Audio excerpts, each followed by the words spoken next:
Buenas tardes a los que estáis aquí, a los que cuando podáis en el futuro veáis esta grabación en vuestras casas, porque no se está emitiendo ahora mismo en directo. Vamos a empezar hoy nuestros encuentros comunitarios de la Comunidad de Nazaret de los primeros jueves de mes, aunque ya tuvimos uno el jueves 1 de octubre en el que se presentó la Junta, pero ahora empezamos con el ciclo de contenidos que este año vamos a tener, como otros años hemos tenido otros. Como venimos anunciando ya desde el año pasado, vamos a dedicar los ciclos del ciclo de este año a los místicos.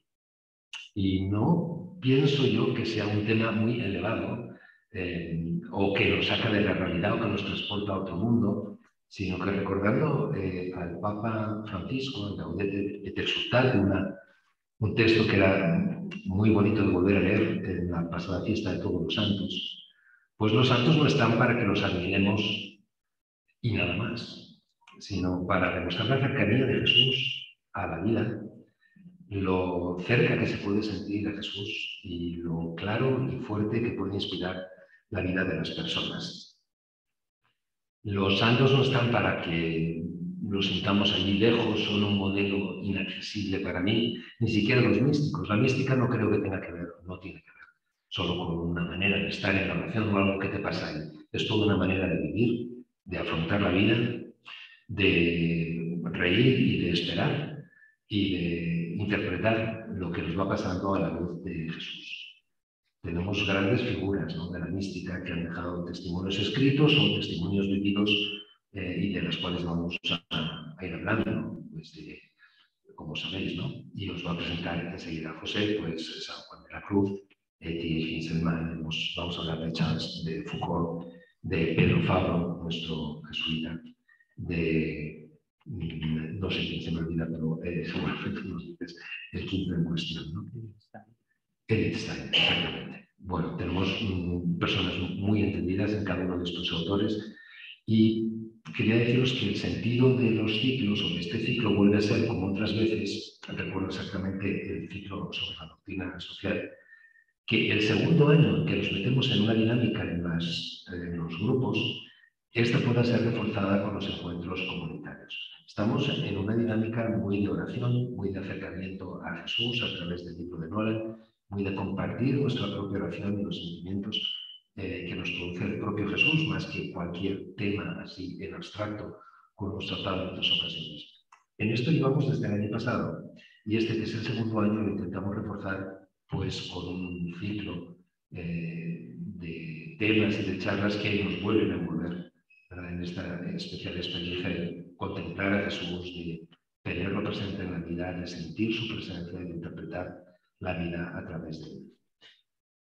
Bueno, dejo a José García de Castro, que ya nos ha acompañado otras veces, que es casi un miembro honorario de la comunidad, un invitado de honor, eso siempre, que nos va a hacer la presentación del ciclo, y después a Javier Meloni, que va a tener la primera ponencia, la primera charla del ciclo. No vamos a tener Eucaristía, las circunstancias no lo permiten, ni por el tiempo, ni por las transmisiones, ni por el sitio en el que estamos, que no es el más adecuado, pero en futuros encuentros donde podamos tener otra modalidad, pues lo vamos a volver a pensar por si es posible tenerlo.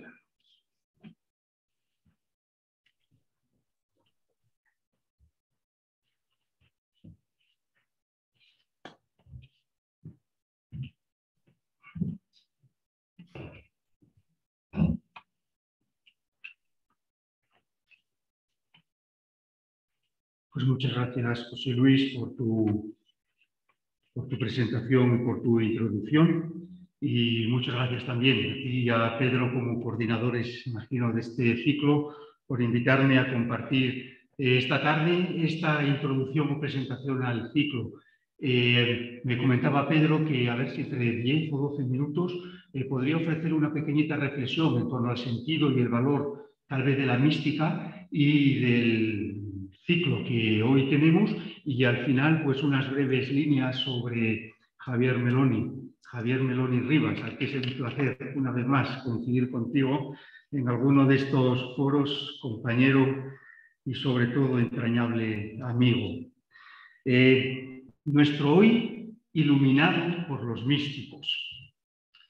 el que me sigue no camina en las tinieblas, tendrá la luz de la vida. Juan 8:12.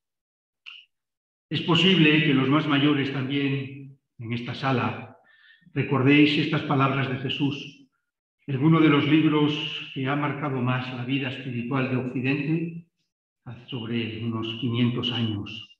Así empieza la imitación de Cristo, el Kempis. Dijo Dios, que exista la luz, y la luz existió. Estas son las primeras palabras que encontramos en la Biblia, la referencia a la luz, nuestro hoy iluminado por los místicos. Es el día primero del relato del Génesis. Tras crear el cielo y la tierra, Dios obra, interviene en lo creado, llenándolo de luz. Tal vez fue la primera manera de verterse a sí mismo y de permanecer para siempre con su creación, llenándola de luz, iluminándola. Dios es un Dios luminoso en cuya presencia y experiencia todo adquiere una luz nueva, la luz del Espíritu que habita en todo. Y poco después en el Génesis dijo Dios, hagamos al hombre a nuestra imagen y semejanza. Y creó Dios al hombre a su imagen, varón y hembra los creó. Fuimos creados por una fuente de luz y somos imagen de un ser de luz. El ser humano, tú y yo, estamos estructuralmente diseñados para vivir en la luz. En nuestro nivel más funcional, en el que nos movemos cada día, necesitamos la luz, que nos llega siempre de manera fiel y permanente del hermano sol. Y cuando al caer de la tarde el sol se esconde ya cansado, nuestros antepasados recurrieron a la luz del fuego para mantener la luz. Hasta que un señor, Thomas Alva Edison, asombraba a la humanidad un 21 de octubre de 1879 al ofrecer luz con una bombilla que entonces logró mantener encendida durante 48 horas. Luego se fundió. La luz nos dice dónde estamos. Con la luz vemos o al menos vislumbramos el camino que debemos seguir. Sin luz es fácil desorientarse, incluso perderse. Una de las primeras acciones que realizamos al comenzar cada día tal vez sea encender la luz. Nuestro hoy iluminado por los místicos. Somos seres de luz, seres para la luz. Buscamos la luz. En alguna manera podemos decir que vivimos en la luz. Pero esta tarde y las tardes sucesivas de este ciclo que nos encontramos, no nos hemos reunido para hablar de fotometría, ni de iluminancia, ni de las unidades de medir la luz, como son los luxes o las candelas. Esta luz que nuestra retina percibe, que viene muy lejos del sol, que tarda 8 minutos viajando por el espacio a 300.000 kilómetros por segundo. Esta luz física apunta como metáfora viva a otras luces que trabajan en otras dimensiones de nuestra estructura antropológica y que son percibidas por otros ojos que llevamos dentro. Porque ver no es solo una cuestión de una retina. El que me sigue tendrá la luz de la vida. Ver entonces se convierte en una función del corazón, del ojo de la fe. Jesús es camino, es verdad, es la vida, es el logos, es la palabra. Jesús es la luz. La fe es la luz de la vida. Creados, como decíamos, a imagen de Dios, luz y vida, orientamos nuestra existencia iluminados por la vida con mayúscula, que nos viene de Dios y desde donde somos radicalmente atraídos. Y en este camino de luz que a veces se nubla e incluso se oscurece, que es la vida de la fe, aparecen como testigos y mistagogos estos hermanos y hermanas nuestras que llamamos místicos. En ellos ha acontecido una experiencia de una cualidad tal que ha transformado su vida en una lámpara religiosa para la fe de todos. Esos son los místicos. Mirar a los místicos es, por tanto, avivar nuestra propia experiencia de Dios. Escuchar a los místicos es revitalizar nuestra fe. Dialogar con ellos es entrar en el ámbito sagrado de la presencia de Dios. Pues bien, hermanos, para ayudarnos precisamente a entrar en la densidad y trascendencia de esta experiencia, contamos esta tarde con la presencia privilegiada de Javier Meloni, al que más adelante me referiré brevemente. Contamos en nuestro ciclo con 6 místicos y místicas. Nos acompañarán en el itinerario a modo de peregrinación este año. Con Pedro Fabro, como sabéis, primer compañero de Ignacio de Loyola en París, nos adentraremos en la mística del diálogo, en la espiritualidad de la palabra como constructora de reconciliación, de encuentro, de sanación. Con Pedro Fabro, el lenguaje se convierte en medio divino para descubrir a Dios entre la lógica de la sintaxis y su retórica bondadosamente elaborada. Era un maestro de la palabra. Con Fabro descubrimos que Dios actúa a través de nuestras palabras, se hace luz en nosotros. Y estoy convencido de que hablar podrá ser considerado una experiencia mística. Juan de la Cruz, luz y llama, es la mística de la paradoja. Con él nos adentramos en la potencia iluminadora de la noche que ilumina. Es el maestro que nos recuerda que no hay sabiduría más alta que el no saber, o que llegamos plenamente al ser precisamente no siendo. En la noche oscura, como San Juan nos presenta, se vislumbra la llama de amor viva. Es la noche dichosa que nos permite entrever la luz y guía que en el corazón ardía. Discípula y amiga del santo de Fontiveros, Juan de la Cruz, Edith Stein se nos muestra como la luz de la razón, la mística del espíritu, que a través de la locura del crucificado entra en diálogo sereno con la pretensión absoluta de un saber, el saber a veces vanidoso que pretende emanciparse de la fuente primera que lo creó. La experiencia, por tanto, de Sor Benedicta de la Cruz redimensiona increíblemente la fenomenología de su maestro, nada menos Edmund Husserl, para proponer, como decía San Pablo a los Corintios, un conocimiento más alto, el conocimiento místico interno de Cristo y la lógica de su amor. Ya en marzo, y de la mano de Eti Gilesum, nos adentraremos en la luz que emana de una experiencia de Dios vivida e incluso cantada bellamente desde la oscuridad de un infierno vergonzante conocido como Auschwitz. Dice Eti, y cada nuevo crimen, cada nuevo horror, debemos responder con un gesto de amor y de bondad. Podremos sufrir, pero no debemos sucumbir. Eti nos desvelará, nos iluminará la silenciosa presencia de Dios también en el infierno. Su experiencia luminosa nos humaniza y en parte nos redime. Redime uno de los capítulos más tristes y tenebrosos de nuestros últimos años. El ciclo, hermanos, terminará con Carlos de Foucault. Charles de Foucault se suma al destino último de Eti y de Edith Stein.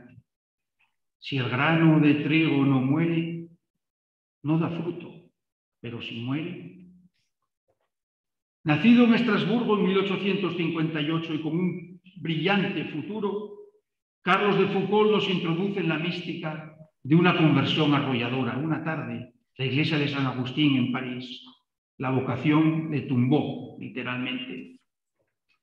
Carlos fue el espeleólogo de la esperanza, y la simplicidad y la pobreza de su vida ilumina nuestras torpes avaricias, nuestros estúpidos egos, y nos recuerda como el eco sanjuanista: para venir a gustarlo todo, no quieras tener gusto en nada. Pues bien, leyendo y rumiando el título de este ciclo de conferencias, he caído en la cuenta de que está formulado de manera pasiva. Así lo decidieron los organizadores. Nuestro hoy iluminado por los místicos. Podría haber dicho: los místicos iluminan nuestro mundo de hoy, en voz gramaticalmente activa, pero no. La energía de la experiencia mística reside en gran medida en su pasividad. Es otra paradoja, pues si algo verdaderamente es activo, es la energía. No necesitamos, lo vemos estos días con el gas y la luz, energía para activar cualquier acción en nuestro mundo. Y aquí de nuevo los místicos nos sorprenden y descolocan. Los místicos son una radical y absoluta pasividad. Son una presencia luminosa. Sencillamente son. A ellos les basta. Y siendo, sin más, activan el espíritu, la luz divina que todos y cada uno llevamos dentro. Por eso, felicidades a quienes pusieron el título. Es mucho más místico en pasiva que en activa. Los místicos, ellos y ellas, ya han vivido, ya han actuado, y ha sido la experiencia de Dios en ello la que hoy ilumina nuestras vidas. Pues bien, basta como un pobre y humilde pórtico. Para ayudarnos a entrar en este misterio de luz y de noche, de acción y de pasión, de ser y de no ser, de locura, de cruz, pero sobre todo misterio de amor, contamos esta tarde con Javier Meloni Rivas, antropólogo, filósofo, teólogo, muchas cosas. Jesuita, compañero, en verdad amigo. Javier, buscador infatigable de luces y sombras, de eso soy testigo. Javier es de los que, siguiendo la preciosa metáfora de Michel de Certeau, sale de sí para buscar al otro. Se va, a veces lejos, a veces se pierde, entra en la nube del olvido o del no saber, siguiendo el místico texto del siglo XIV, se va como el espeleólogo a las cuevas que tanto le gustan. Pero al cabo de un tiempo, Javier vuelve. Y al volver nos cuenta su experiencia de lo que ha visto, oído y gustado. Y así, además de espeleólogo, se muestra como el cartógrafo de su propia vida. Doy fe, por tanto, de que Javier es multidisciplinar y polifacético. Aunque le conozco bastante bien, no podría ofrecer nunca una frase en la que poder encerrarle. Javier es explorador del misterio, que ha hecho de su existencia una búsqueda incesante de la fuente domana el agua pura que corre. Javier, gracias por estar esta tarde con nosotros para compartir algo, o parte, o mucho, de tu experiencia mística, para compartir parte, o tal vez mucho, de tus propias búsquedas, de tus luces, de tus noches. Estamos seguros, convencidos, de que tus palabras iluminarán hoy nuestra propia existencia, nuestro mundo. Bienvenido, muchas gracias. Te cedemos la palabra.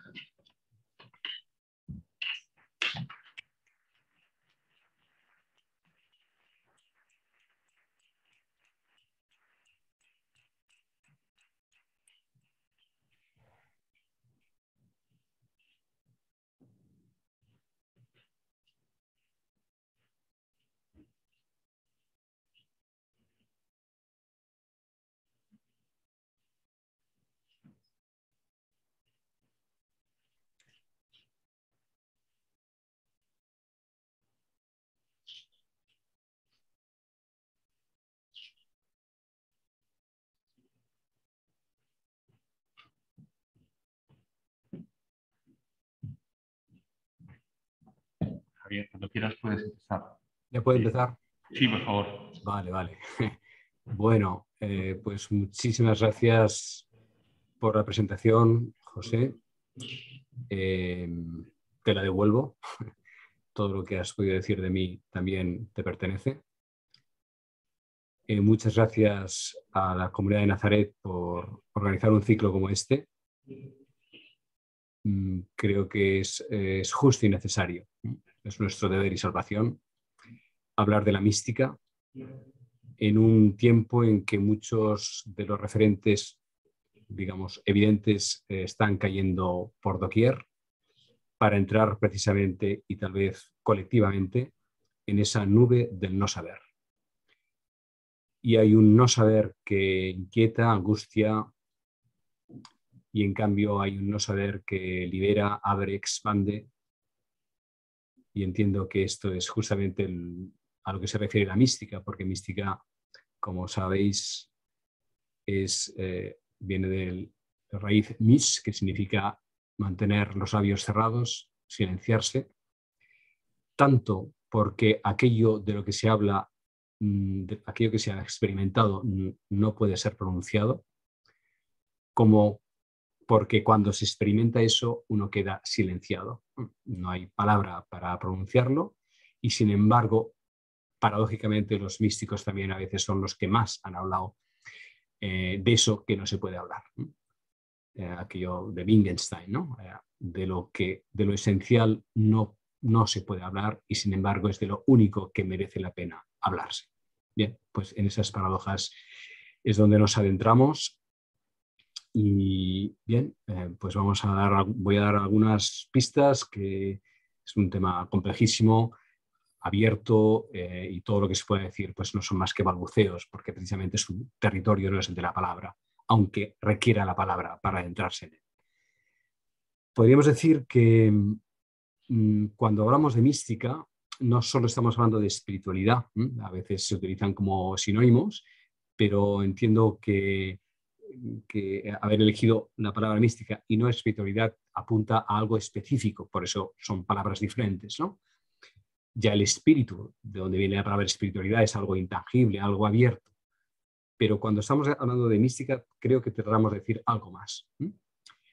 Juan Martín Velasco, en su extraordinario libro El fenómeno místico, creo que se aproxima a la mística diciendo que es una intensificación de lo que de la espiritualidad habla, pero en términos, digamos, extremos, para decirlo así. O sea, no dice nada que no esté implícito en la espiritualidad, pero lo dice de una forma límite.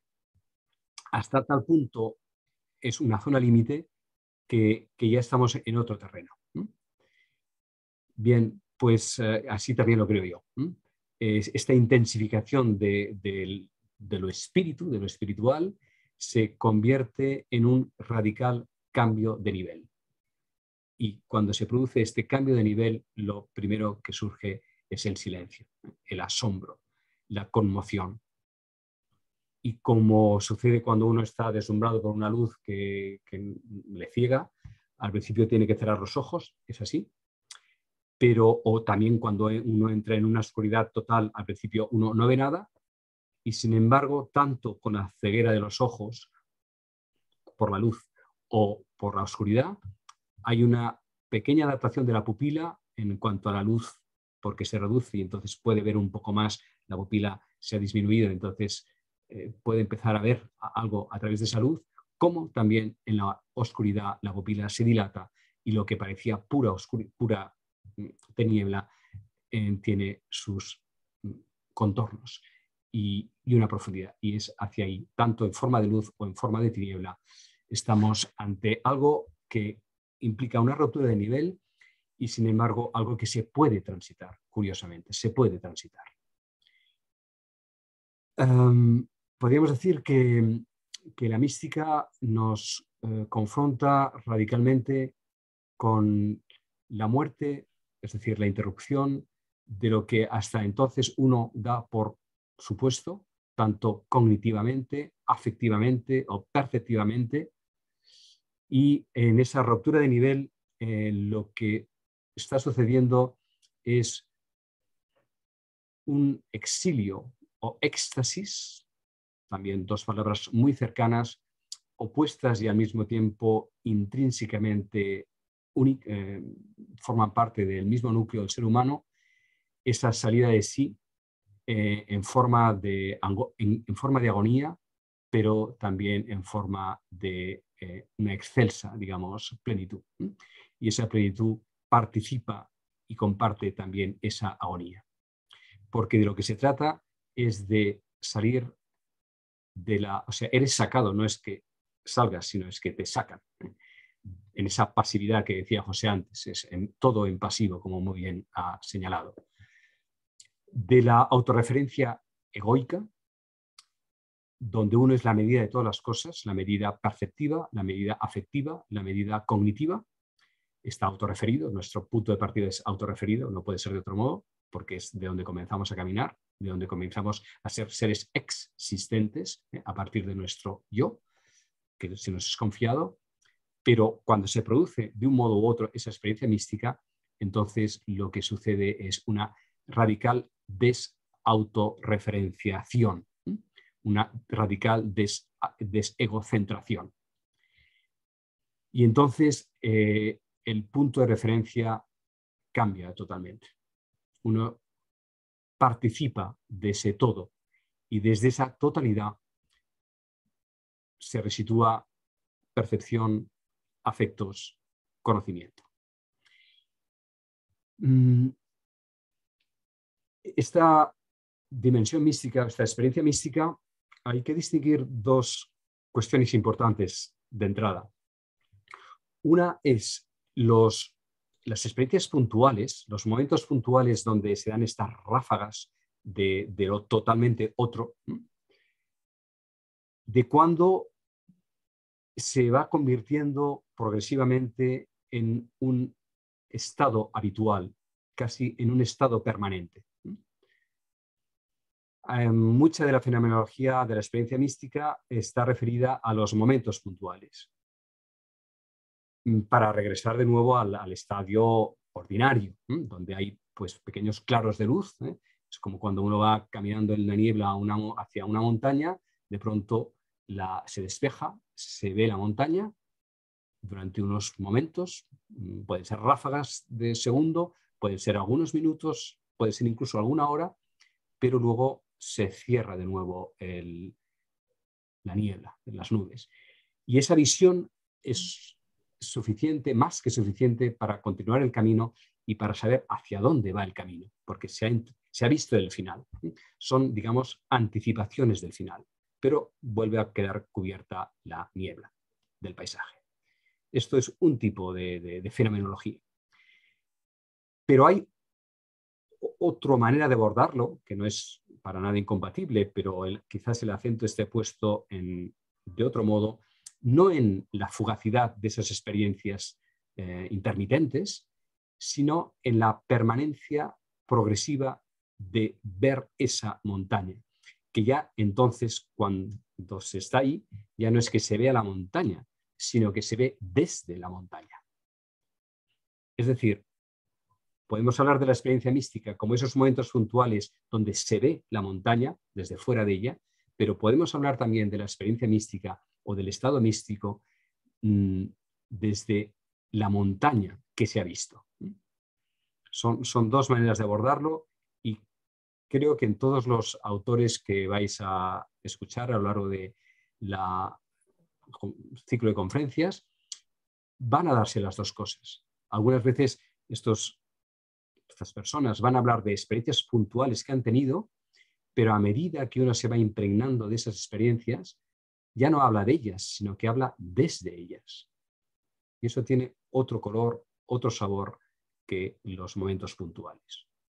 De hecho, en el segundo momento, en esta permanencia de hablar desde la montaña o ver desde la montaña, no tiene la intensidad o la fogosidad de esos vislumbres antes de llegar a ella, porque de hecho ya se está la montaña ya no se ve, sino que se ve desde la montaña.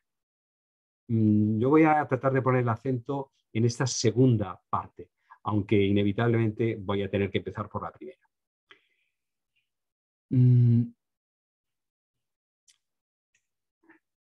En todos los recorridos místicos, es decir, también en todas las tradiciones espirituales, se habla de proceso. Es decir, que aunque estas experiencias se puedan dar puntualmente, a lo largo de una vida lo que van describiendo es un recorrido, un trayecto. En el sufismo, los sufíes distinguen precisamente entre hal, que es estado, y makam, que es estación. Los estados son estas experiencias puntuales que tienen su importancia, porque como digo, eliminan el camino, pero son efímeras. Uno no puede detenerse en ellas, uno no puede hacer estancia en ellas.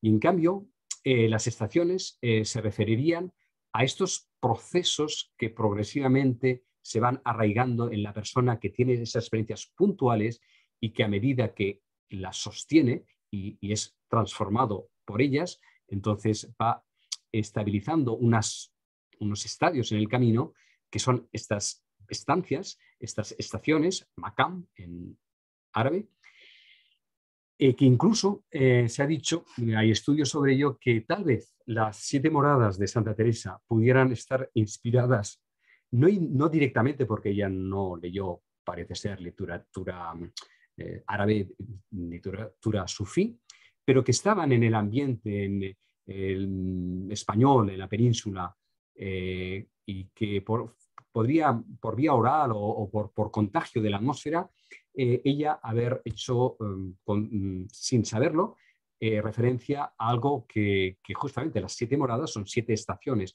son 7 recorridos, 7 etapas que se semejan mucho incluso a textos donde hablan también de 7 moradas, de un castillo de palacios situados en Medio Oriente, que tiene una semejanza, al menos arquetipal, muy notable, haya o no influencia directa a través del ambiente español que Santa Teresa sin duda absorbió, aunque fuera de forma inconsciente. En cualquier caso, la noción de recorrido es importante. Es importante porque todo tiene un proceso, ¿no? Los seres humanos somos seres procesuales y desde que estamos en el embrión, incluso desde que somos la juntura de un espermatozoide y un óvulo, que ahí pues hay poquísima cosa de nosotros, pero eso es el primer momento necesario para un lento desarrollo de ese embrión que poco a poco, que al principio no tiene ninguna forma y que poco a poco va desplegando lo que luego serán nuestras manos, nuestro corazón, nuestra cabecilla, o sea, hasta dentro mismo del útero hay un proceso, desde la incipiente no forma de esa primera unión hasta el ser que nace atravesando su primera aventura, que es el útero materno. Y luego, pues nacidos, pues todo el largo recorrido de nuestra existencia hasta que ancianizamos, digamos, ¿no? Hasta que de hecho volvemos a ser embriones porque estamos preparados para el siguiente nacimiento en la placenta que ha sido la vida que nos engendrará en la siguiente dimensión. Por lo tanto, la vida misma es proceso.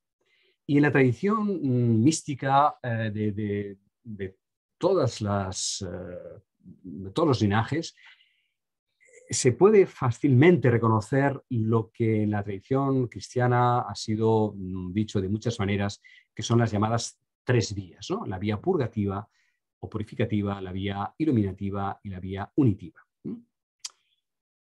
Podríamos decir que la vía purificativa es la vía desalojante, es decir, lo que desaloja el ruido, lo que desaloja las adhesiones ávidas de nuestra carencia, que nos hace estar muy prisioneros de aquello que pensamos que necesitamos.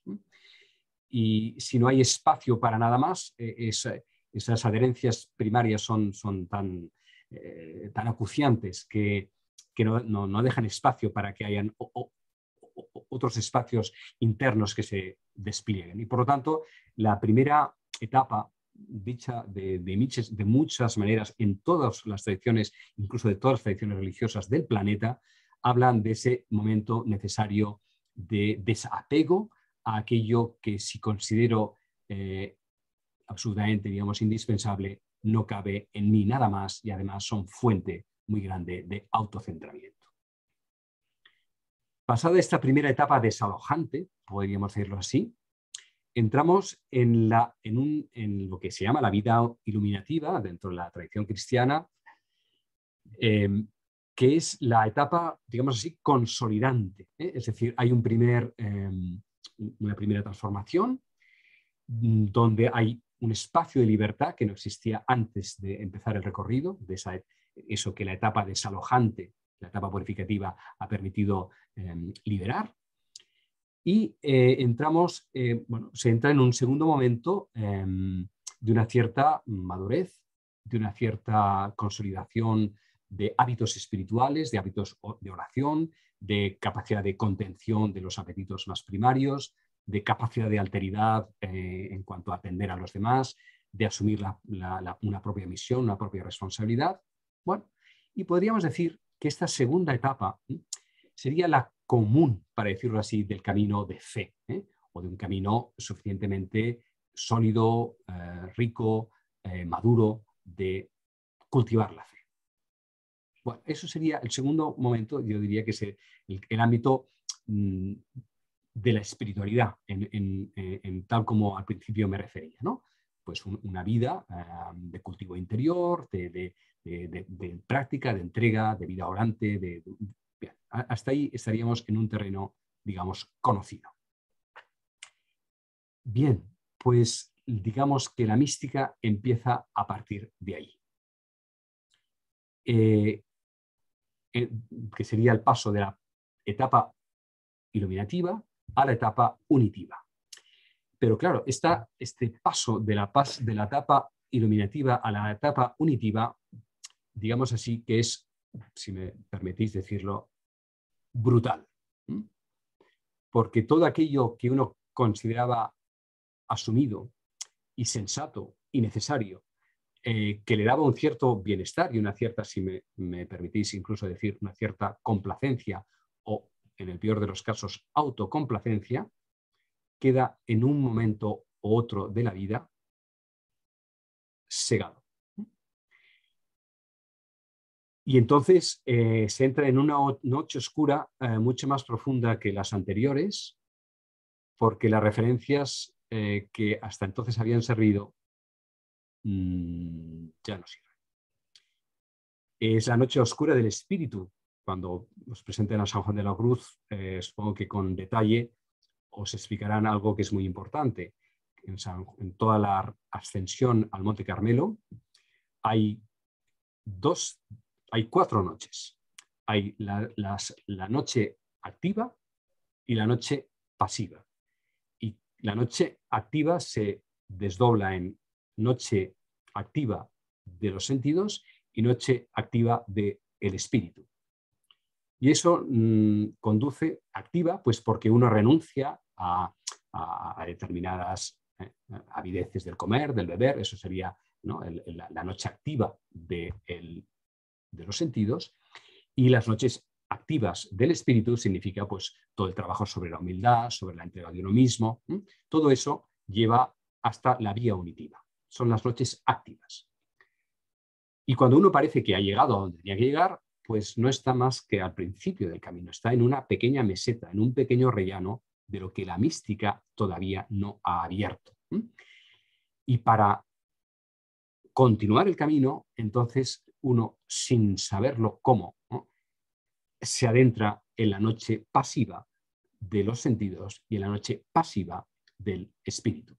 Pasiva porque lo que parecía consolidado por nuestro propio esfuerzo en el primer estadio, resulta que parece que no sirve de nada, porque de pronto empiezan a haber como un tipo de tentaciones, como expresa San Juan de la Cruz, o de necesidades o de pulsiones que parecían resueltas en la primera etapa que uno ha trabajado, la activa, y de pronto aparecen de una forma mucho más cruda según cómo, porque uno eso ya no lo domina, aparecen de un lugar más profundo de nosotros mismos, que es en el fondo de nuestro subconsciente. de capas inaccesibles a nuestro consciente, que es lo que trata de hacer las noches activas. Y lo mismo sucede con el espíritu. Se entra en un desconcierto porque los referentes que hasta entonces han servido en la etapa activa no sirven en la etapa pasiva. Margaret Porete, que es otra de las místicas que podría habéis elegido para otra serie de conferencias que a lo mejor se hagan más adelante, que fue una beguina. Las beguinas eran mujeres laicas que vivían en común, una regla que ellas mismas habían ido estableciendo, no dentro de las autoridades eclesiásticas, como podría ser pues, un convento o que estaba como más regulado, ¿no? Probablemente aparecieron por tiempos por abundancia de viudedad en Centro Europa, y entonces pues, mujeres con una llamada a la vida espiritual, pero que se sentían laicas, no se sentían formando parte de congregaciones religiosas. Por lo tanto, con una libertad interior mayor que lo que se permitiría tal vez pues, en un marco más regulado.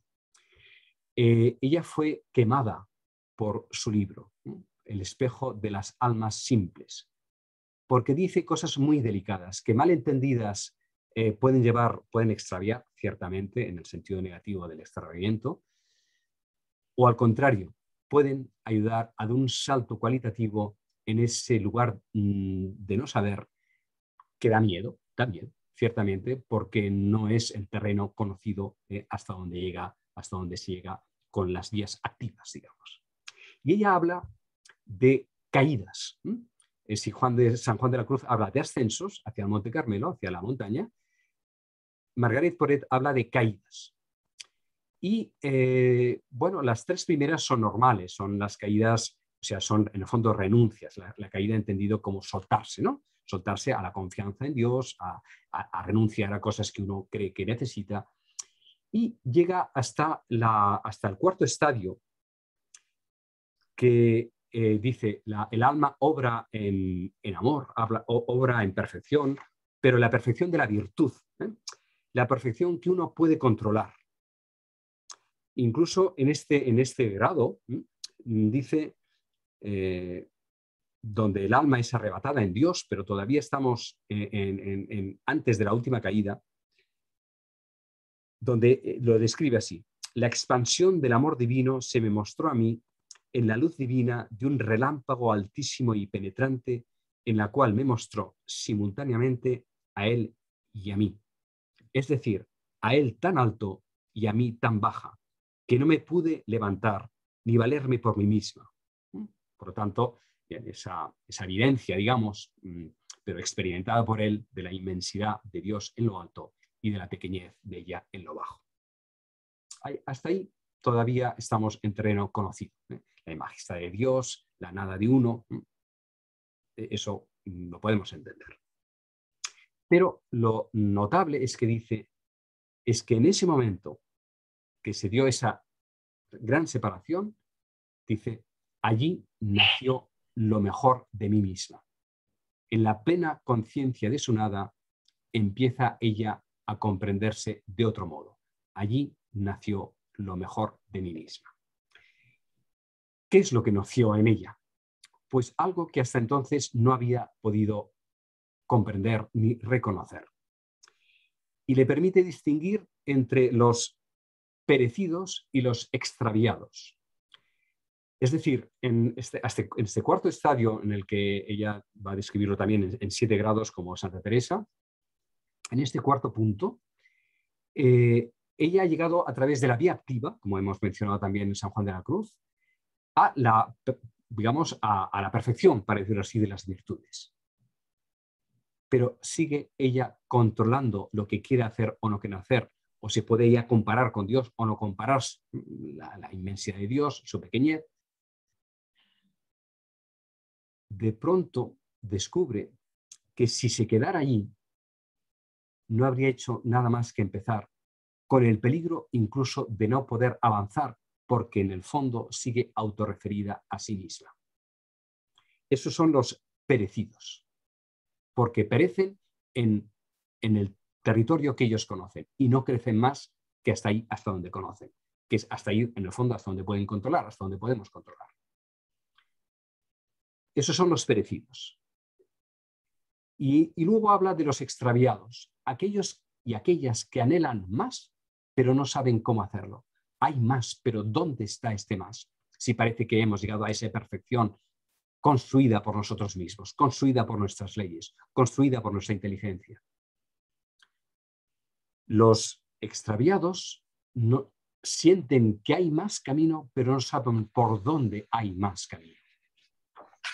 Y entonces es cuando se produce la caída, la cuarta caída, que es una elevación, pero ella lo expresa en forma de caída porque la sensación de perder pie, la sensación de realmente de no tener control, la sensación de realmente entrar en la nube del no saber es mucho mayor que si uno da un paso hacia adelante, es que se cae, pierde fondo, pierde pie.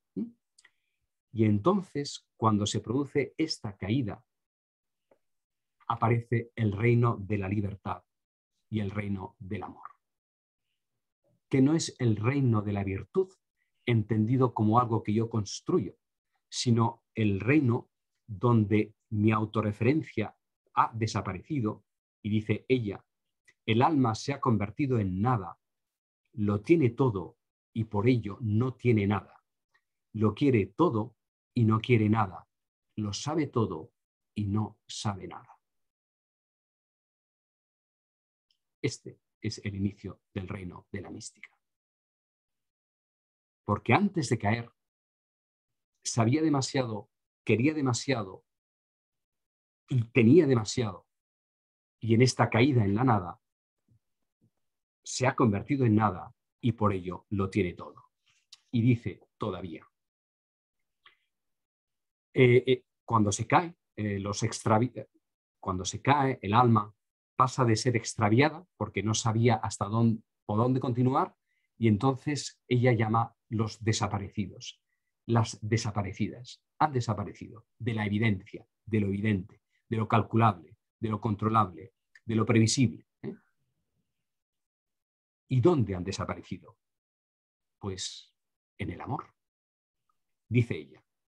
El alma está tan ebria del conocimiento del amor y de la gracia pura de la divinidad que está siempre embriagada de conocimiento y repleta de alabanzas del amor divino.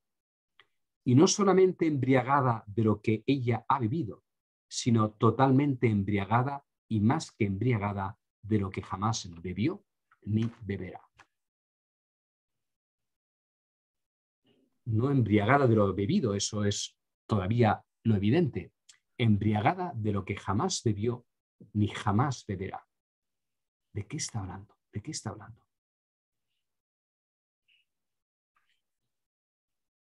Dice a continuación, porque en el texto hay un diálogo entre la dama razón, que se queda desconcertada con todo esto, y amor, que responde a dama razón, que no entiende esta caída, no entiende a dónde ya ha llevado esta caída. Y entonces razón le pregunta, ¿cómo puede estar embriagada de lo que no ha bebido ni beberá? Puede estar embriagada de lo que ha bebido, pero no de lo que no ha bebido. Y entonces amor responde. Ese más le embriaga no porque haya bebido algo, sino porque ha bebido a través de su amigo, ya que entre él y ella, por transformación de amor, no hay ninguna diferencia, sean cuales sean sus respectivas naturalezas. Este vino es la bebida suprema de la cual nadie bebe excepto la Trinidad. Y de esta bebida, sin que la haya bebido, está ebria el alma aniquilada, el alma liberada y el alma olvidada, pero totalmente embriagada y más que embriagada por lo que nunca bebió ni beberá. Es decir, este alma ya no habla de ella, sino que habla de ello. Habla de lo que es. ¿Y qué es lo que es? Sino Dios que lo es todo. Sino ese borbotón continuo del ser que es Dios mismo dando el ser en todo aquello que es y que somos. ¿Dónde estamos? O en la locura de quien ha perdido el límite y no sabe quién es y entonces es un trastorno gravemente mental, que podría ser, y por eso hay que estar muy atento cuando la mística tiene derivas de despersonalización, o estamos en el reino del amor, en el reino del ser, donde la pérdida de contornos es el estado unitivo, precisamente, el estado unitivo al que tienden todas las tradiciones espirituales. ¿Cuál es la diferencia? ¿Cuál es la diferencia de la locura a la verdadera experiencia unitiva? Pues los efectos que producen en la vida. Es decir, no nos conocemos a nosotros mismos fuera de nuestro yo y estamos siempre referidos a nosotros mismos. Perder la referencia de nosotros o nos lleva a una distorsión total de las referencias y entonces todo se difumina y entramos en zonas que son graves y son muy peligrosas, o entramos a una nueva ordenación de todas las cosas sin que yo sea el punto de referencia.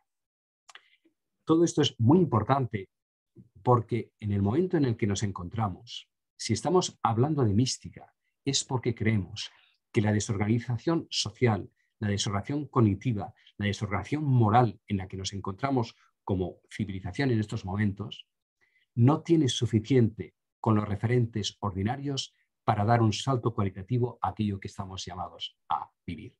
Y entonces, o entramos en la locura, que es en la que un poco civilizatoriamente podemos encontrarnos, o hacemos un salto cualitativo a unos referentes que no pertenecen a lo que ya conocemos, sino a todo aquello que está por conocer, pero que es conocido de un modo nuevo, donde nosotros dejamos de ser los referentes para estar radicalmente abiertos a la escucha de cómo hoy hemos de responder al mundo. Por esto nos atrevemos a hablar de la mística y por eso me estoy atreviendo a hablar de Margaret Podet y de esa caída, porque esa caída o nos lleva al abismo o al contrario nos lleva a ese lugar que todavía no conocemos y que yo creo, y lo creo cada vez más, estamos colectivamente transitando. ¿Qué es ese lugar? ¿Cuál es ese nuevo lugar que abre la mística? Bueno, pues ese lugar afecta a nuestra manera de percibir, afecta a nuestra manera de sentir, afecta a nuestra manera de conocer, afecta a nuestra manera de entendernos a nosotros mismos y entender la totalidad. Cuando nosotros no somos el punto de referencia de nosotros mismos, sino cuando nosotros estamos ante lo otro, en estado de apertura y de reverenciación, es decir, acogiendo a la otra persona, acogiendo la situación ante la que nos encontramos, no porque se refiere a nosotros mismos, sino porque eso que estamos viviendo se nos da como el lugar de encuentro con Dios, porque es ahí donde está Dios, ahí donde estamos nosotros y ahí donde está la realidad, en esa unión, en ese acto unitivo que se nos da en el momento presente, allí está todo. Todo está en cada momento del todo si estamos totalmente abiertos a ese todo.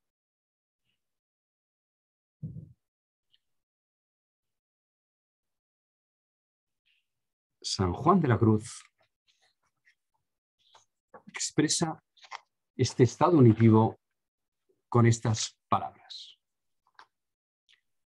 Míos son los cielos, mía es la tierra, mías son las gentes, los justos son míos y míos los pecadores. Los ángeles son míos, la Madre de Dios y las cosas son mías. Dios mismo es mío y para mí, porque Cristo es mío y todo para mí. Pues, ¿qué pides y qué buscas, alma mía? Todo esto es tuyo, todo es para ti. No te pongas en menos ni repares en migajas, que se caen de la mesa de tu Padre.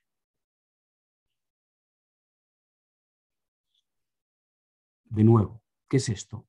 una locura de egocentrismo, una locura de narcisismo, que todo es mío, o sea, todo ha sido engullido por mí, o al contrario, porque no hay ya mí ni mío, todo está mí, porque todo es independientemente de mí o de no mí.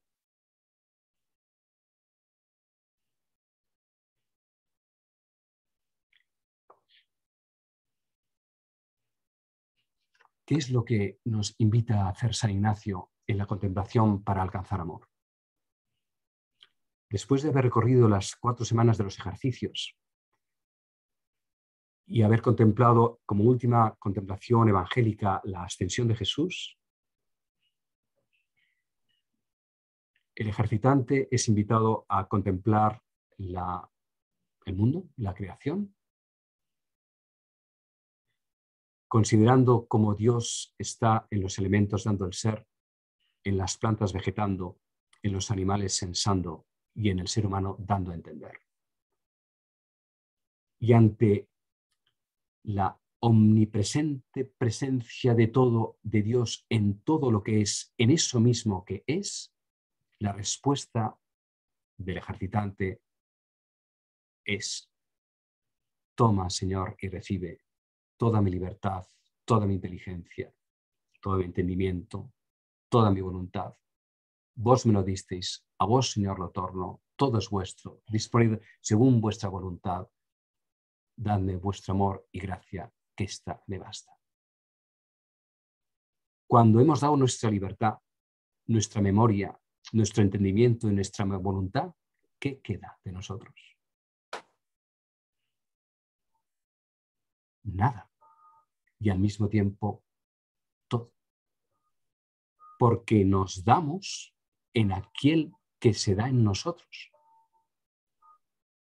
Porque la condición del amor es ser en el otro, darse de tal modo en el otro que amando nos hacemos el otro, que es el principio de encarnación de nuestro Señor Jesucristo. Y cuando todo nuestro espacio es espacio de Dios para nosotros, la encarnación se produce en nosotros y entonces nosotros somos alter Christus.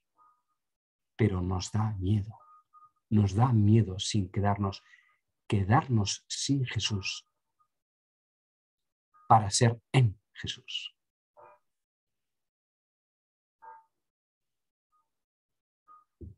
Esta es la ascensión, ¿no? Jesús parte porque el tiempo de su manifestación fuera de nosotros ha culminado. Y les dice, parto y al mismo tiempo permanezco con vosotros hasta el fin de los tiempos. ¿Dónde permanece? Permanece en lo que somos, en los seres dando el ser, en las plantas vegetando, en los animales sensando y en nosotros dándonos a entender.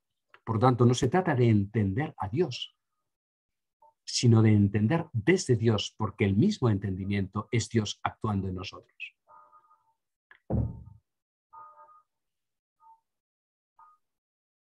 ¿Quién coge este relevo?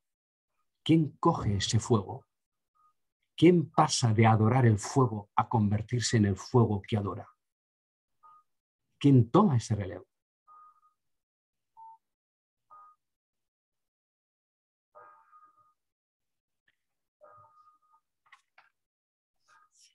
Entonces, la mística es punto de partida.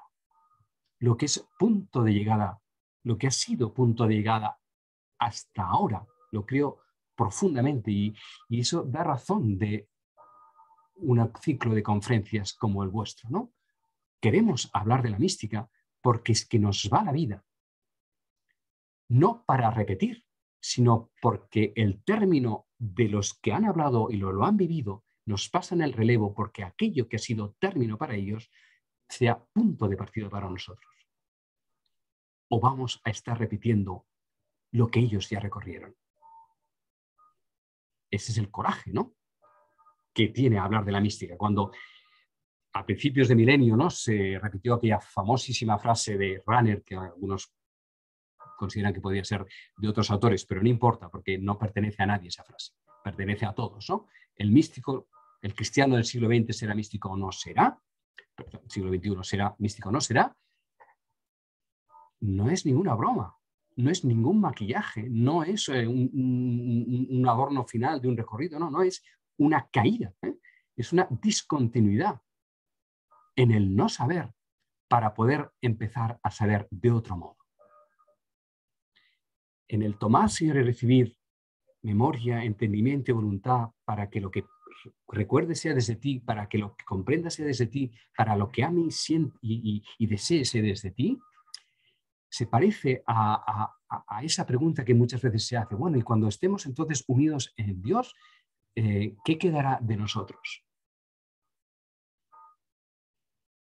Depende de lo que pensemos que seamos nosotros, ¿no? La metáfora de la gota de agua que cae en el estanque y se convierte en agua. ¿Qué es la gota? ¿El contorno o la sustancia que contiene dentro de la gota? Bueno, la gota es las dos cosas, es un contorno y la materia de H2O que hay dentro de esa gota. ¿Qué es ese agua sin contorno? ¿Qué somos nosotros sin autorreferencia egoica?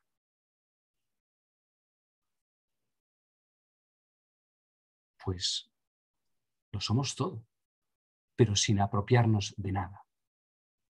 Decir que lo somos todo desde el yo egoico es terrible, es una locura, y es una ambición y es el endiosamiento justamente del Génesis, ¿no? Porque está hecho desde el ego. Pero si el ego se ha ido diluyendo y se ha ido en nuestro lenguaje cristificando porque todo él se ha entregado a aquel que se ha entregado en nosotros, no queda nada y por lo tanto queda todo.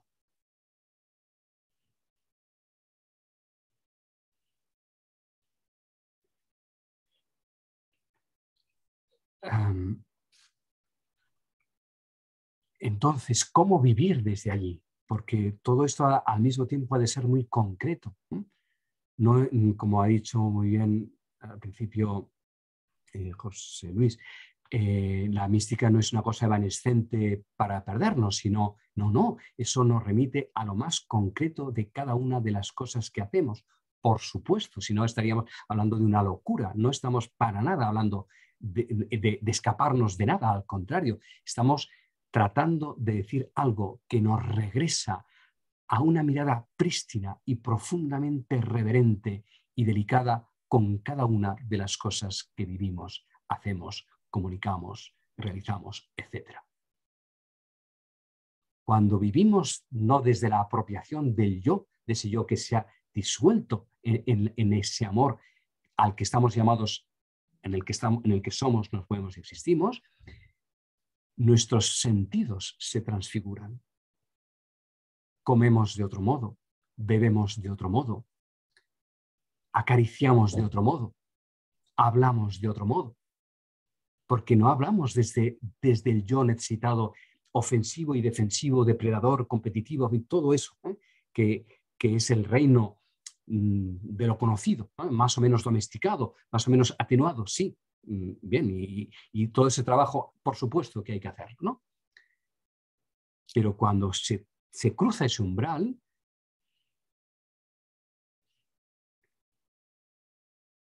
aparece aquella frase que tantas veces he repetido y vuelvo a repetir ahora mismo de María Zambrano. Todo es revelación. Todo lo sería de ser recibido en estado naciente. Un vaso de agua que vemos, la puerta de la nevera para ir a coger un poco de leche o de queso o lo que sea, caer de rodillas ante esa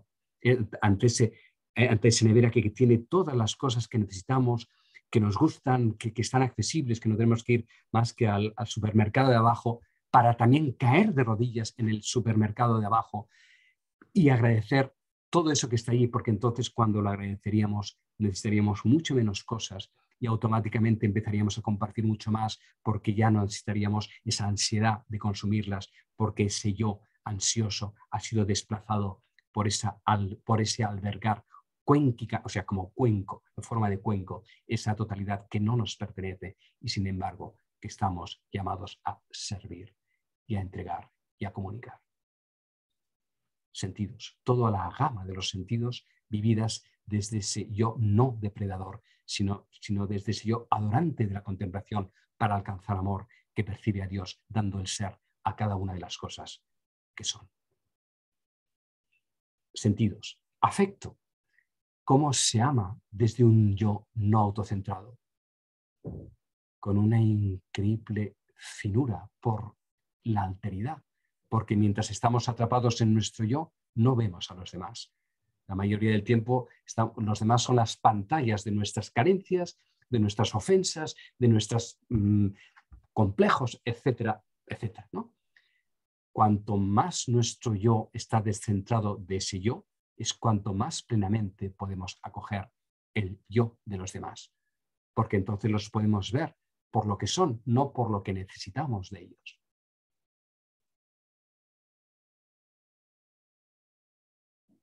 Y entonces lo que podemos es nuestra capacidad de escucha, nuestra capacidad de respuesta, nuestra capacidad de atención a lo dicho y a lo no dicho, ¿no?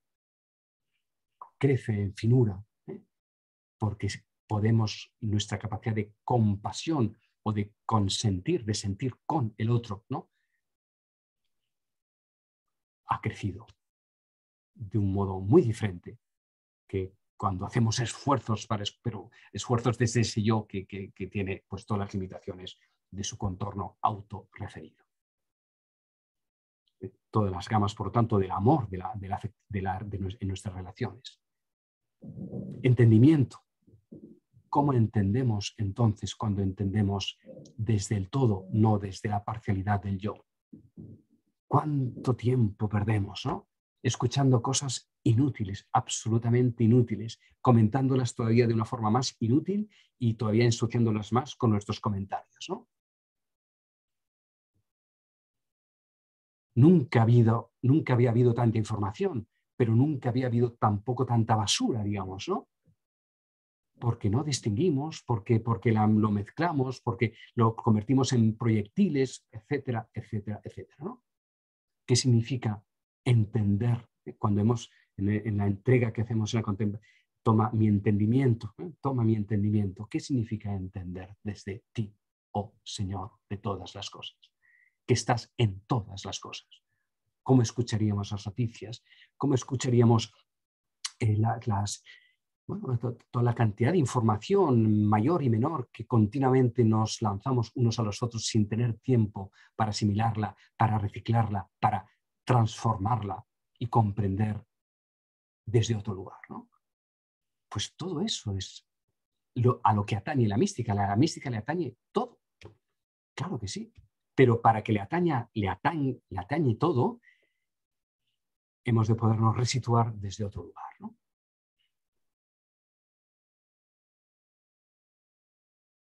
Bueno, con los testimonios de las personas que habéis elegido, de los testigos que habéis elegido, supongo que serán, se hablará de este recorrido, de los pasos que cada uno de ellos ha tenido que hacer para ir liberando ese ego suyo, ¿no? Sabiendo, y acabo con esto para que haya posibilidad de hacer preguntas, que con todo esto nuestro yo no se despersonaliza, sino al contrario, es cuanto más alcanzamos nuestra singularidad única e irrepetible. Cuanto más dejamos de ser nosotros, porque nos entregamos, es cuanto más podemos ser nosotros, cuanto más podemos ser el pasaje de Dios a través nuestro. Lo que pasa es que nosotros entonces somos el contorno único por el que pasa la presencia de Dios a través nuestro. Y ese contorno es nuestro rostro, ese contorno es nuestro tono de voz. Nuestro contorno son nuestros movimientos y nuestras acciones, nuestros dones.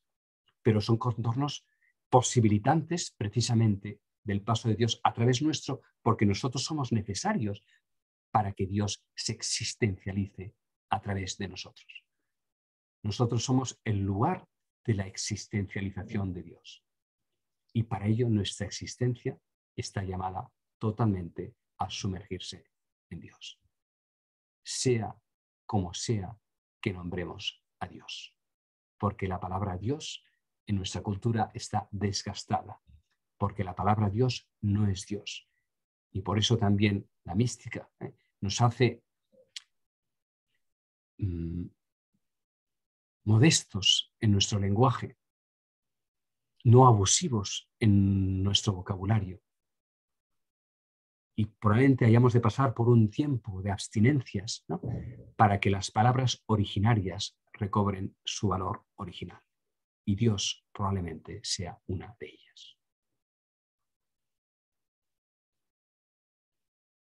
Bueno, habría mucho más que decir o que no decir, y por eso ahora sí que es tiempo de callar por mi parte. Muchas gracias.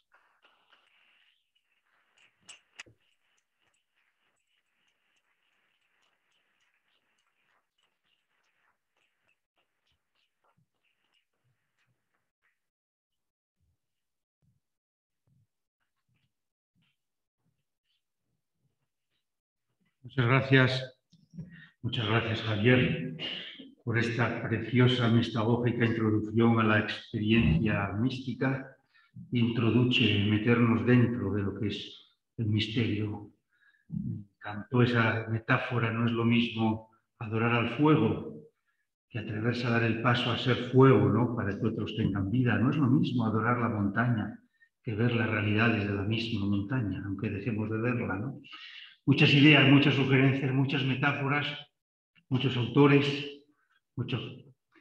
Tenemos entonces ahora unos minutos, si hay, como decía Javier, preguntas, reacciones, algún tipo de comentario de algo que también nos haya llegado un poco, que queramos también profundizar en ello, pues ahora es el momento también para entrar en este diálogo con el autor, con Javier. Tenemos por aquí al lado un micro. Si alguien quiere preguntar algo, puede levantar la mano.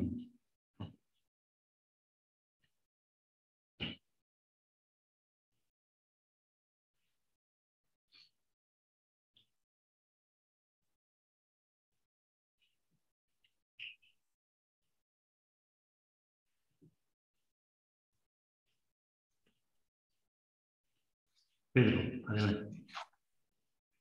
Bueno, no es fácil ni siquiera empezar a articular palabras, ¿no?, después de lo que nos ha dicho Javier. Son muchas cosas las que bullen.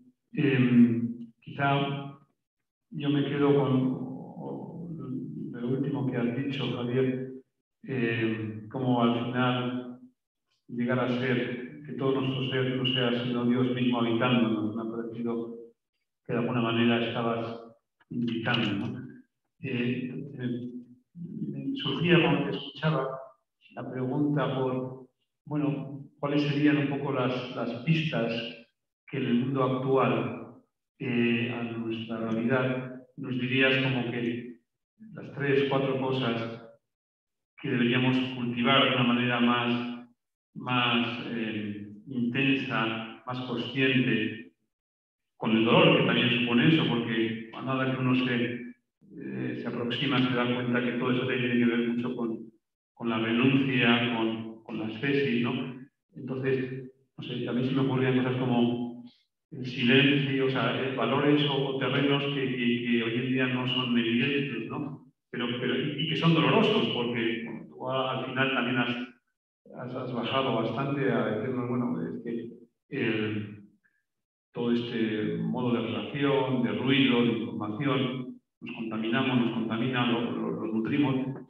Pero, entonces, ¿qué nos podrías decir también aún? Bueno, ya has dicho muchas cosas, pero tampoco repasar 4 ideas o que nos ayudaran a ver cómo qué humus vital deberíamos cuidar especialmente para que esto pudiera tener alguna posibilidad de prender y crecer. Gracias. Creo que he podido oír bien la pregunta. Primero, como ha dicho José muy bien al principio, lo que atañe a la mística no es lo que podemos hacer, sino lo que nos es hecho, ¿no? Es decir, yo creo que la humanidad está viviendo un proceso místico. Ya estamos en ese momento. Esto está sucediendo en nosotros. generacionalmente, planetariamente, colectivamente, esto está sucediendo en nosotros. Por lo tanto, de entrada, esa confianza de que este mundo que parece que se derrumbe forma parte de la noche oscura por la que colectivamente estamos atravesando para acceder a regiones que no conocemos. Por lo tanto, yo creo que lo primero es el voto de confianza de que justamente estamos colectivamente entrando en noche oscura. Y acabamos de pasar por una de ellas muy reciente, que es la pandemia, con todo lo que eso ha producido en nosotros y que probablemente hay que sacarle todavía mucho aprendizaje, ¿no? Por lo tanto, la primera mirada es confiar de que eso está ya aconteciendo, está aconteciéndonos. Y esa mirada es básica para que los procesos que se están produciendo puedan encontrar menos obstáculos en nosotros, ¿no? Esa es la mirada de la mística, justamente, ¿no? El que ve el ya sí en lo que los demás perciben solo todavía no. Por lo tanto, ya estamos en ello, colectivamente. Primera respuesta.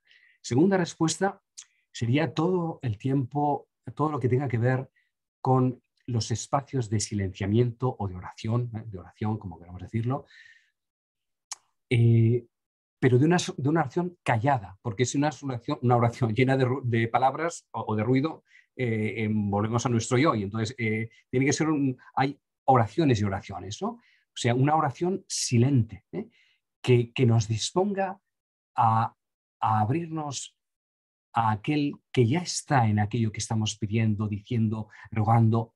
O sea, tiempos de silenciamiento significativos de orden diario. Esto es muy importante. No podemos estar descansados si no dormimos. No podemos estar alimentados si no comemos. No podemos estar limpios si no nos aseamos diariamente, las tres cosas. Pues, ¿cómo vamos a estar mínimamente lúcidos? ¿Cómo estar mínimamente receptivos si no damos un tiempo significativo de orden diario para cultivar esta apertura?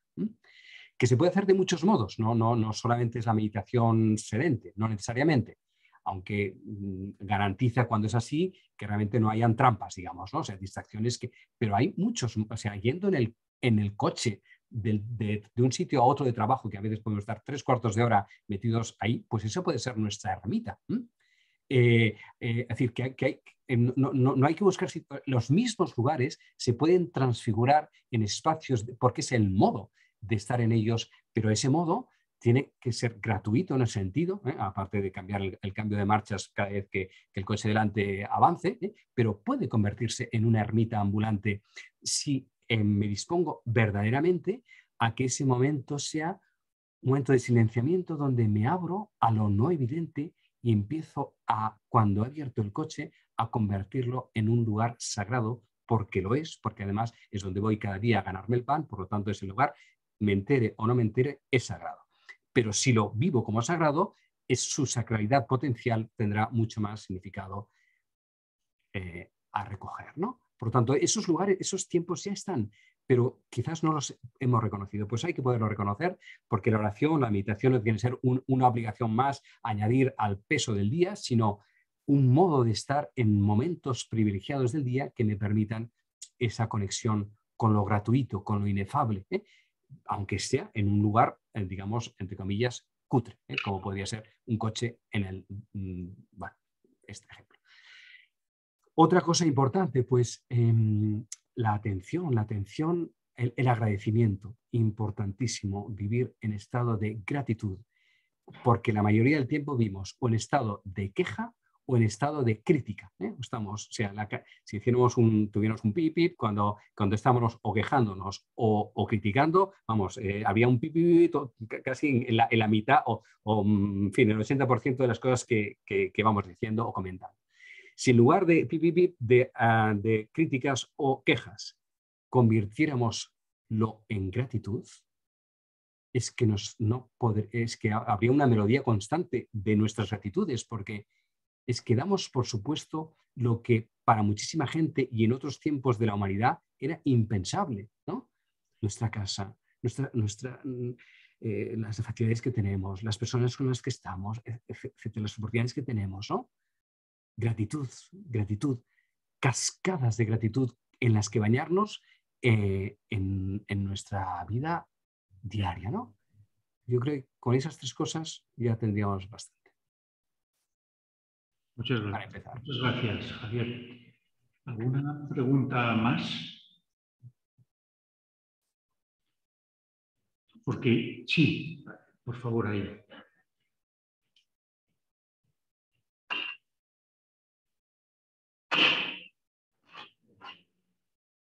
He seguido toda tu exposición con los ojos cerrados porque me sentía como si estuviese oyendo una música maravillosa, como un concierto maravilloso, con los ojos muy atentos, porque cada frase, cada comentario era pues subir un escalón, ¿no? Pero, no sé, siento que para arrancar tenemos que enamorarnos de alguien. O sea, yo creo que todas estas personas, lo primero que han dicho es enamorarse de una persona que es Jesús. Que por eso Dios, en esa inmensidad y en ese infinito, pues vino a la tierra y se hizo hombre.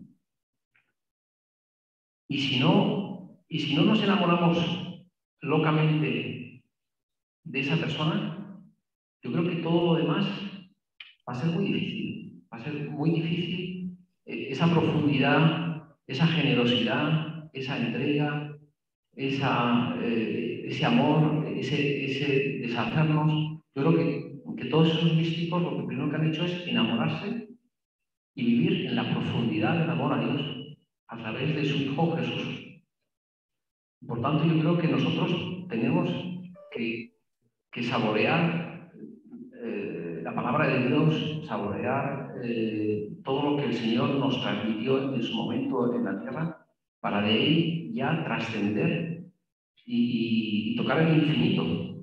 Pero yo creo que tenemos que aprovechar que ese Dios se hizo hombre en la figura de Jesús para a partir de esa realidad tan bonita que es Jesús en la tierra.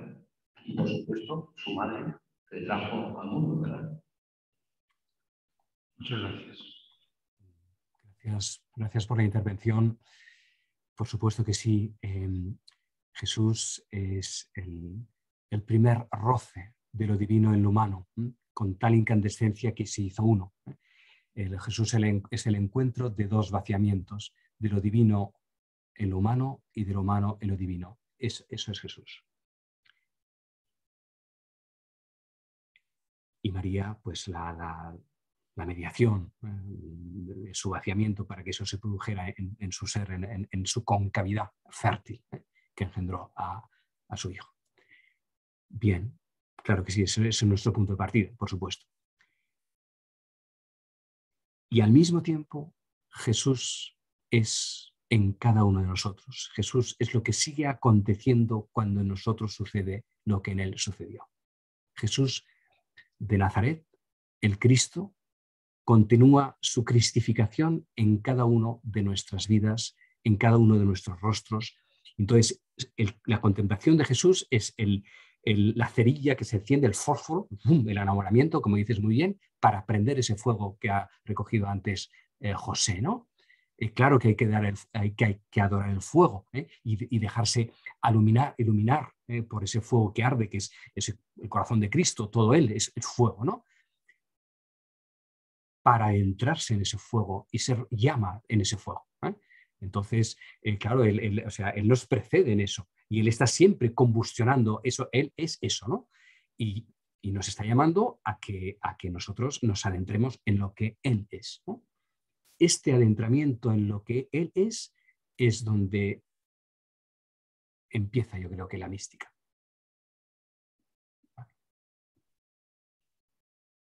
Muy bien. Javier, se va haciendo un poco tarde. La audiencia que tenemos delante es una audiencia principalmente ignaciana, por así decirlo, de comunidades, de espiritualidad ignaciana y todo, ¿no? ¿Podrías comentar, aunque fuera brevemente, desde tu irrenunciable personalidad espiritual jesuítica ignaciana y además profundo conocedor y estudioso de los textos ignacianos, esta máxima de la mística ignaciana que a veces utilizamos tanto y tampoco sabemos el calado o la hondura teológico-espiritual que tiene de contemplativos en la acción, que es algo como una impronta, un sello místico de cómo la tradición ha ido comprendiendo en qué consiste relacionarse con Dios desde la clave ignaciana, ¿no? En esta inacción de contemplativus, ¿no? Que decía el padre Nadal. Bueno, desde todo esto que nos has comentado de la experiencia mística y cómo conecta esta máxima ignaciana y cómo podríamos decir, repito brevemente, entonces, este contemplativo en la acción desde esta tradición mística que nos ha sido expresado. Gracias, Javier. La pregunta es muy pertinente, ¿no? Totalmente. Creo que ahí está sintetizada la mística ignaciana, sin duda.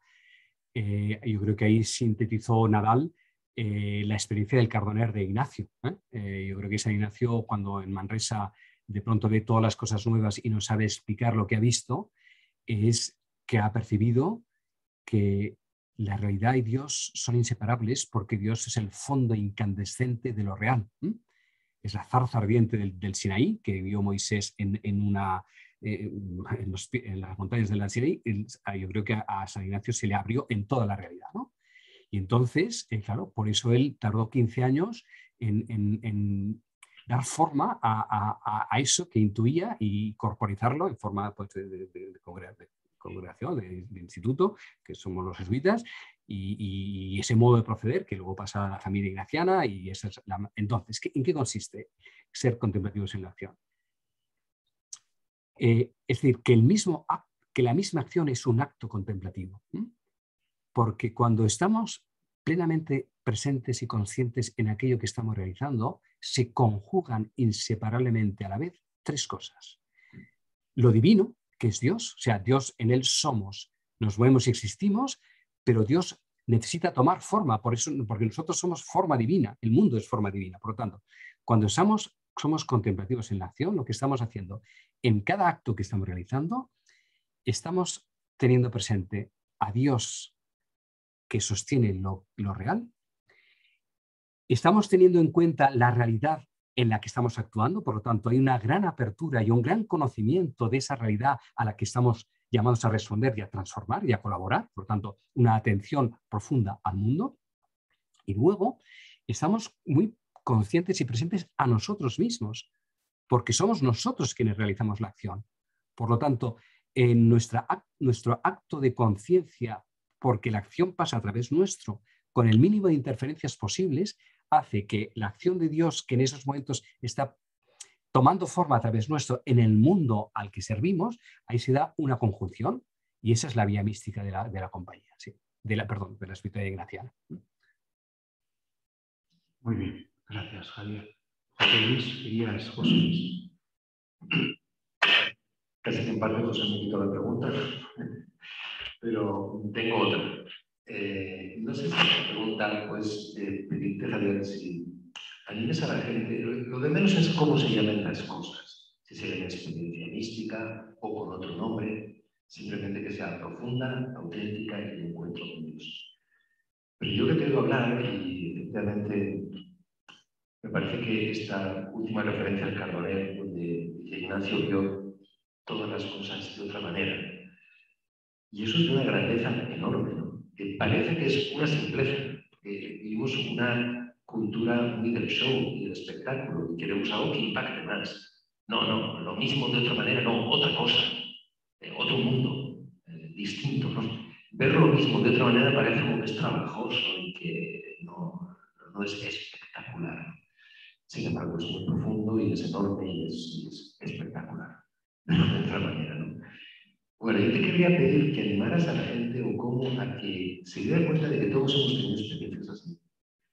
De que hemos tenido experiencias muy profundas y que nos animemos no a recordarlas porque no se olvidan, sino a dar gracias por ellas y a identificarnos con ellas y a volvernos de ahora en adelante a Dios diciendo: aquí está un punto fuerte de mi vida, porque vi las cosas de otra manera. Cuando me enamoré de mi esposo, cuando nació mi hija o mi hijo, cuando murió mi padre o mi madre y las cosas de otra forma, una especie de antes y después que no tiene que ver con un ascenso laboral o con aprobar unas oposiciones, sino con una cosa que, no sé, de dónde viene, pero que no viene de ti, que te captura y que no sabes explicar, pero que dices aquí pasó algo. Quisiera que dijeras, como tú has dicho hablando de la conferencia, si yo estoy diciendo una locura o estoy diciendo algo que realmente pasa, y en ese caso, pues que tienes a la gente a encontrarlo, a buscarlo, a identificarlo y a agradecerlo. Muy pertinente la observación, ¿no? Claro que sí, es decir,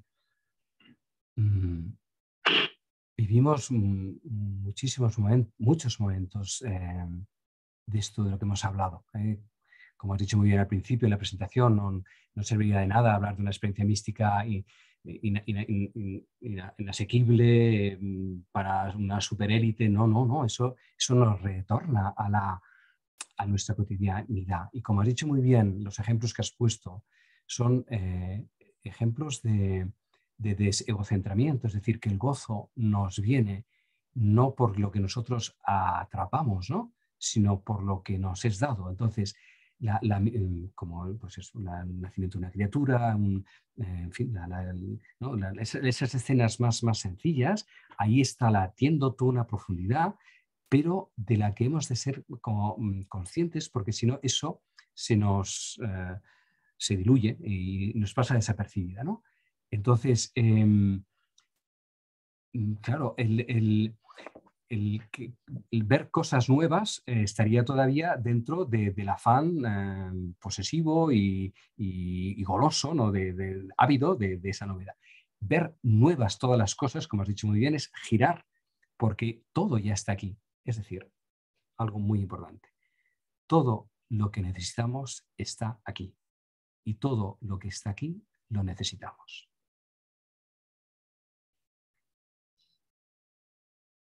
Recibirlo en estado de gratitud y de camino el peregrino, todo es camino, todo es recorrido, todo es un umbral. Ahí donde parece que hay una puerta cerrada, según como lo vimos, ver la cosa, no una nueva puerta, sino la puerta de un nuevo modo, es que esa puerta que estaba cerrada de frente se abre. Eso es ver las cosas nuevas, ¿no? Y la puerta es la misma, ¿no? Muchas gracias, Javier. Si alguno no lo sabe, el último libro, creo el último, con Javier nunca se sabe si es el último o el penúltimo, se titula precisamente así. El libro lleva por título De aquí a aquí. De aquí con minúscula a aquí con mayúscula. Todo es lo mismo, pero desde la luz del espíritu, desde esta experiencia transformadora y dislocadora, pues todo es distinto. Todo es de aquí a aquí. Misma casa, misma gente, mismo coche, mismo trabajo, todo es lo mismo, pero todo es radicalmente otro, ¿no? Porque, bueno, lean el libro. No sé si tenemos tiempo para alguna última brevísima pregunta o intervención. ¿No? Pues muchas gracias. Viene Pedro también ahora a despedirse. Javier, pues muchas gracias.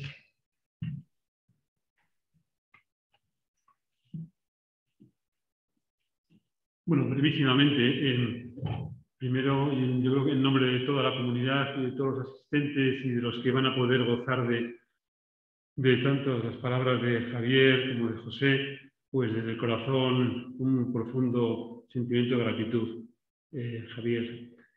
Gracias también a los asistentes por haber venido, a los miembros de la comunidad de Nazaret y a los que no lo sois, pero que esos encuentros, como sabéis, están abiertos para todos y además con el deseo de que cada vez lo estén abiertos a más.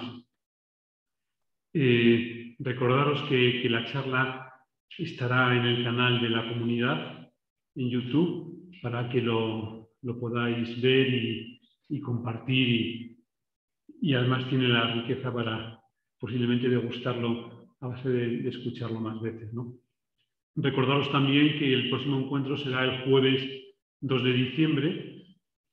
Estáis todos más que invitados a asistir. Además, nuestro iluminador ese día será José, para hablarnos de, como decía él, de uno de los primeros compañeros de San Ignacio, de Pedro Fabro, de San Pedro Fabro.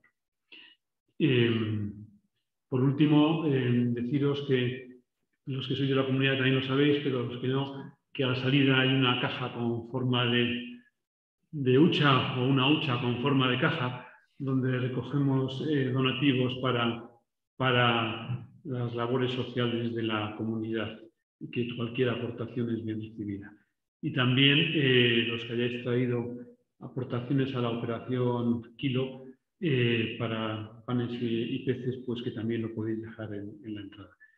Nada más, Javier, de nuevo muchísimas gracias por tu tiempo y por todo el cariño que nos has transmitido. Gracias. Gracias.